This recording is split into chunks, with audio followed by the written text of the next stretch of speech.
നമസ്കാരം. മീഡിയ കമ്പാനിയുടെ വളരെ പ്രാധാന്യമറിയിക്കുന്ന ഡെയിലി അപ്ഡേറ്റിലേക്ക് സ്വാഗതം. എല്ലാവരും അറിഞ്ഞിരിക്കേണ്ട പ്രധാനപ്പെട്ട കുറച്ച് അറിയിപ്പുകളാണ് വീഡിയോ വഴി ഷെയർ ചെയ്യുന്നത്. ഇന്ന് അർദ്ധരാത്രി 12 മണി മുതൽ 24 മണിക്കൂർ ദേശീയ പണിമുടക്ക് ആരംഭിക്കുകയാണ്. കേരളത്തിൽ പൂർണ്ണ തോതിൽ പണിമുടക്ക് നടത്തുമെന്നുള്ള കാര്യങ്ങളിൽ ഇപ്പോൾ ഉറപ്പായി കഴിഞ്ഞു. 12-ൽ പരം ട്രേഡ് യൂണിയനുകൾ, കർഷക തൊഴിലാളി സംഘടനകൾ ഉൾപ്പെടെ പണിമുടക്കിൻ്റെ ഭാഗമാകുന്നുണ്ട്.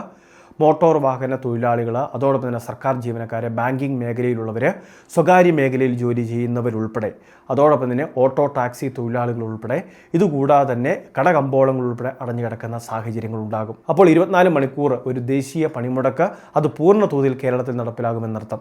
അതുമാത്രമല്ല, നിലവിൽ CPI അതോടൊപ്പം CPM സംഘടനകളും ഇതിൻ്റെ ഭാഗമായിട്ട്, അതായത് ഈ പണിമുടക്കിൻ്റെ ഭാഗമായിട്ട് ചേർന്നിട്ടുണ്ട്. അതുകൊണ്ട് തന്നെ നമ്മളുടെ സംസ്ഥാനത്ത് ഹർത്താലിന് സമാനമായിട്ടുള്ള സാഹചര്യമായിരിക്കും ഉണ്ടാവുക. എന്നാൽ ഇതേ സാഹചര്യത്തിൽ തന്നെ അടിയന്തര പ്രാധാന്യമുള്ള വിവിധ മേഖലകളെ ഇതിൽ നിന്നും ഒഴിവാക്കുകയും ചെയ്തിട്ടുണ്ട്. പാൽ, പത്രം, ആശുപത്രികളിൽ, അതോടൊപ്പം തന്നെ മെഡിക്കൽ ഷോപ്പുകൾ, മറ്റ് പ്രാധാന്യം അറിയിക്കുന്ന സേവനങ്ങൾ, അവയെല്ലാം തന്നെ ഇതിൽ നിന്ന് ഒഴിവാക്കിയിട്ടുണ്ട് എന്നൊരു കാര്യം കൂടി പ്രത്യേകമായിട്ട് ശ്രദ്ധിക്കുക. പക്ഷേ ബാങ്കിങ് ഇടപാടുകൾ പോലുള്ള കാര്യങ്ങൾ അതെല്ലാം തന്നെ തടസ്സപ്പെടും. അതോടൊപ്പം തന്നെ ബസ് സർവീസുകളും ഉണ്ടായിരിക്കുന്നതല്ല എന്നൊരു കാര്യമാണ് ഈ സമയത്ത് വരുന്നത്. തീർച്ചയായിട്ടും എല്ലാവരും ഇക്കാര്യങ്ങളൊന്ന് ശ്രദ്ധിക്കുക. അതനുസരിച്ച് വേണ്ട കാര്യങ്ങൾ ഇപ്പോൾ തന്നെ ചെയ്യുക. വിദ്യാഭ്യാസ സ്ഥാപനത്തിൽ പ്രത്യേകിച്ച് അധ്യാപകരുൾപ്പെടെ പണിമുടക്കിൻ്റെ ഭാഗമാകുന്നുണ്ട്. അതുകൊണ്ട് തന്നെ വിദ്യാഭ്യാസ സ്ഥാപനങ്ങൾ ഉൾപ്പെടെ അടഞ്ഞു കിടക്കുന്ന സാഹചര്യമുണ്ടാകും. ഇനി അത് മാത്രമല്ല, നിലവിൽ ഈ ഒരു പണിമുടക്ക് 24 മണിക്കൂർ ദേശീയ പണിമുടക്ക് നടത്തുന്നത് തന്നെ കേന്ദ്ര സർക്കാരിൻ്റെ തൊഴിലാളി വിരുദ്ധ നയങ്ങൾക്കെതിരെ, ലേബർ കോഡുകൾക്കെതിരെ, അതോടൊപ്പം തന്നെ തൊഴിലുറപ്പ് പദ്ധതി മാറ്റി VBG റാംജി എന്ന രീതിയിൽ വിപുലീകരിക്കുകയാണ്. അങ്ങനെയുള്ള പല കാര്യങ്ങൾക്കെതിരെയുള്ള ഒരു പ്രതിഷേധമൊക്കെ ആയിട്ടാണ് ഇത് നടപ്പിലാകുന്നത്. രണ്ടാമത്തെ മറ്റൊരു പ്രധാനപ്പെട്ട അറിയിപ്പ്, കാരുണ്യ ബെനവലൻ്റ് ഫണ്ട് ആരോഗ്യ പദ്ധതി. അതായത് നമുക്ക് 2 ലക്ഷം രൂപയോളം ചികിത്സാ ധനസഹായമായിട്ട് ലഭിക്കും. കുടുംബ വാർഷിക വരുമാനം 3 ലക്ഷം രൂപയിൽ താഴെയായിരുന്നാൽ മതി.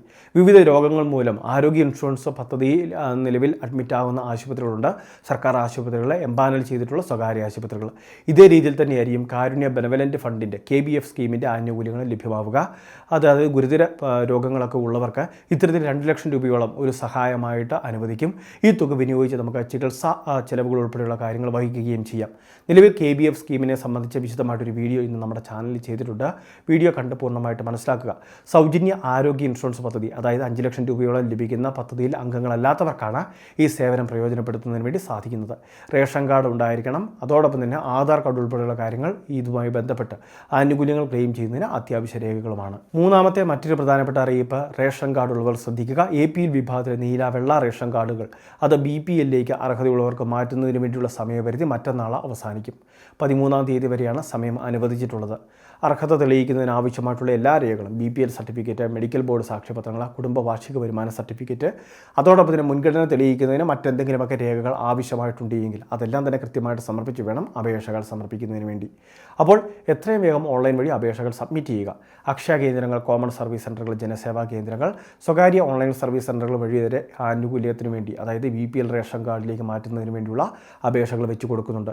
ആക്റ്റീവായിട്ടുള്ള മൊബൈൽ നമ്പർ കൊടുക്കുന്നതിന് വേണ്ടി കൂടി ശ്രദ്ധിക്കുക. BPLലേക്ക് മാറ്റപ്പെട്ട് കഴിഞ്ഞാൽ സൗജന്യ അരി ഉൾപ്പെടെയുള്ള ആനുകൂല്യങ്ങൾ, സ്ത്രീ സുരക്ഷാ പെൻഷൻ പദ്ധതികൾ, മറ്റ് സാമൂഹ്യ സുരക്ഷാ പെൻഷൻ പദ്ധതിയിൽ മുൻഗണന, അങ്ങനെയുള്ള പല നേട്ടങ്ങൾ ലഭിക്കുന്നതുമായിരിക്കും. അർഹതയുള്ളവർ മാത്രം അപേക്ഷകൾ വെക്കുന്നതിന് വേണ്ടി കൂടി ശ്രദ്ധിക്കുക. കാരണം അനർഹമായിട്ടാണ് ആനുകൂല്യം വാങ്ങുന്നതെങ്കിൽ സർക്കാരിൻ്റെ ഭാഗത്തു നിന്ന് മറ്റ് ശിക്ഷാ നടപടികൾ ഉൾപ്പെടെയുള്ള കാര്യങ്ങളും ഉണ്ടായിരിക്കുന്നതാണ്. വളരെ പ്രധാനപ്പെട്ട കുറച്ച് ഇൻഫർമേഷനാണ് ഷെയർ ചെയ്തത്. ഇതുപോലുള്ള വിവിധ അറിയിപ്പുകൾ തുടർന്ന് ലഭിക്കാൻ ചാനൽ മറക്കാതെ സബ്സ്ക്രൈബ് ചെയ്യുക, ഫോളോ ചെയ്യുക.